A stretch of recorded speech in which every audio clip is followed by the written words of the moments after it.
Hi everyone, I am back today for the start of my second week of my new training cycle. Today I'm going to be benching. I talked to my husband Scott, who recommended that I just increase the volume a little bit today. Last week I did 4 sets of 6 with 40 kilograms on my first bench day, and then I did 4 sets of 7 with the same weight. So this week I'm gonna go back to 4 sets of 6 with 42.5 kilograms. Today is also my shoulder and bicep day. I took a little rest day yesterday. I walked a little bit just to get my blood flowing. My body is feeling pretty sore from the work I did last week. My back is definitely sore from my deadlift day. My back is going to be sore.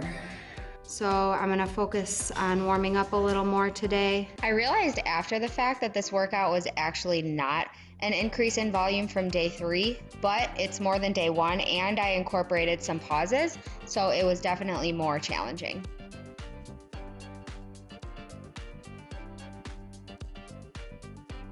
I've been sitting here for a couple minutes trying to get myself to start moving, and I'm having a hard time. Help me.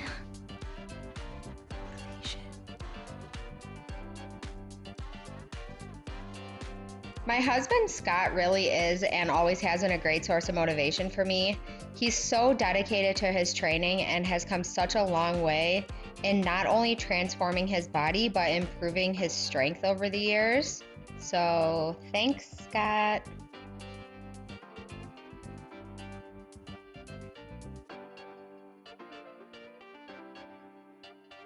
I've mentioned eccentric contractions a few times in past videos. The reason I do these pull-ups eccentrically is because during an eccentric contraction, your body can handle almost double what it can handle during a concentric contraction.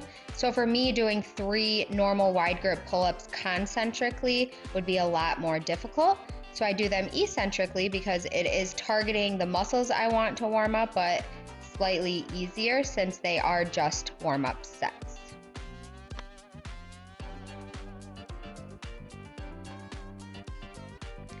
If you are just starting to bench press, one consideration is hand placement on the bar. This is going to be a personal preference, and if you have no idea, I would suggest just playing around with it and see what feels good. But in general, the wider your hands are, the less range of motion you'll need to travel and vice versa. I take a slightly more narrow approach because I've just found that that is where I feel the strongest.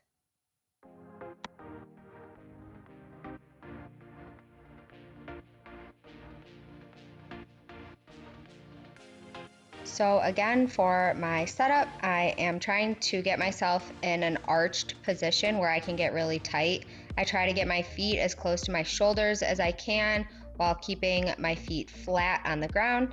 I squeeze my whole body and try not to move once I unrack the bar.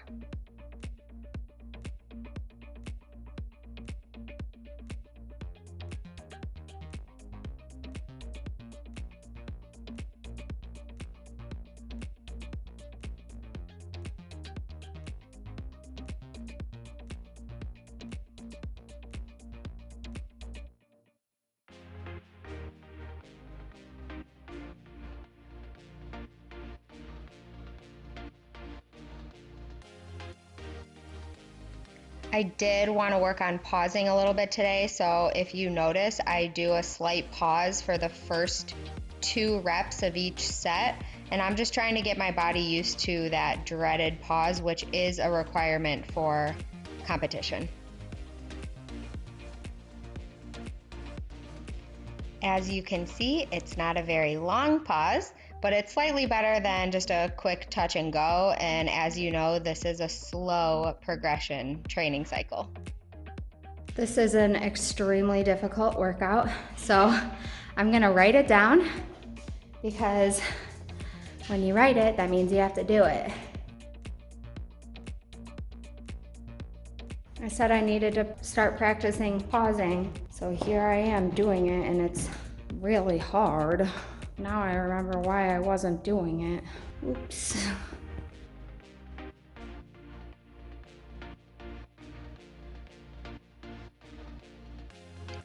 The reason it's important to practice the pause is because during competition, the duration of the pause is determined by the judge. You can't start ascending the bar until the judge says press, and they don't say press until they see the bar touch your chest and it comes to a complete stop. Sometimes it feels like the bar is sitting on your chest for an eternity, so it's good to be ready for anything. That last rep of that last set felt a little wonky. I think I just misgrooved it.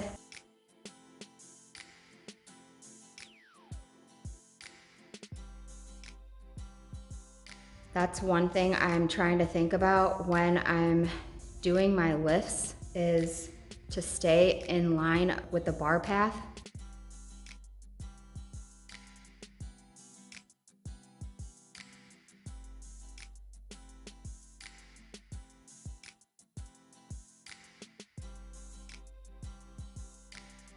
What I mean by staying in line of your bar path is staying on the path that will allow you to push the bar from your chest back up in the most efficient way. For me, I try to think about bringing the bar down to my chest, kind of in line with my xiphoid process, and then making a slight J curve back up right above my face. Your path may vary slightly, but whichever path you do choose, try to stay in that line or in that groove.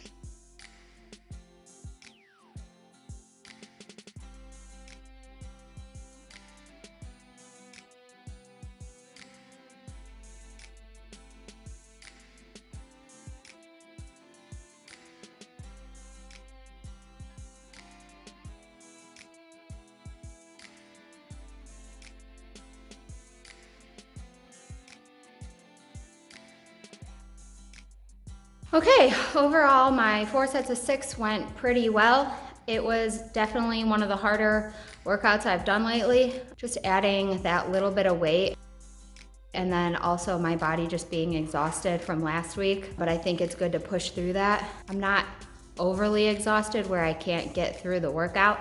Last week I did, my main accessory was overhead press, and it was very difficult, so I'm just gonna do that again with the same weight in hopes that it might be a tad easier today. We'll see.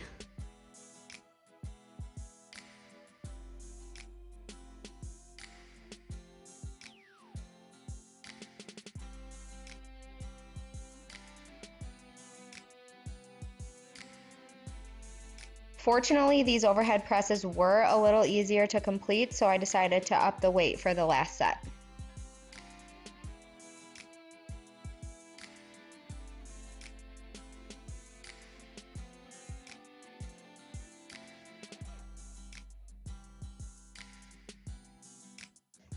I like doing these single arm dumbbell hammer curls because, as you can see, I come to a complete rest as I alternate arms.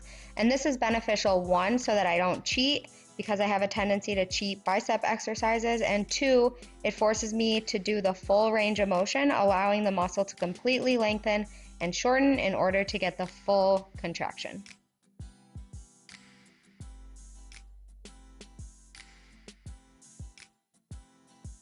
These are upright cable rows, and I'm trying not to shrug my shoulders, but rather just use my shoulders to make the contraction as opposed to letting my traps do the work.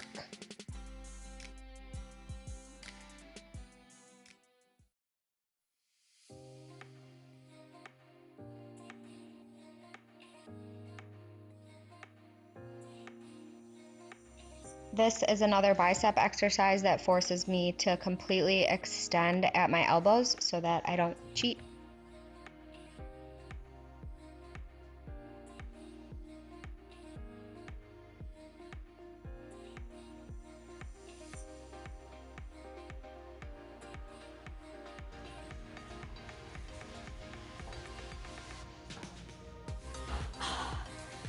Just finishing up this workout. As always, I'm glad I got moving. I'm glad that I got started.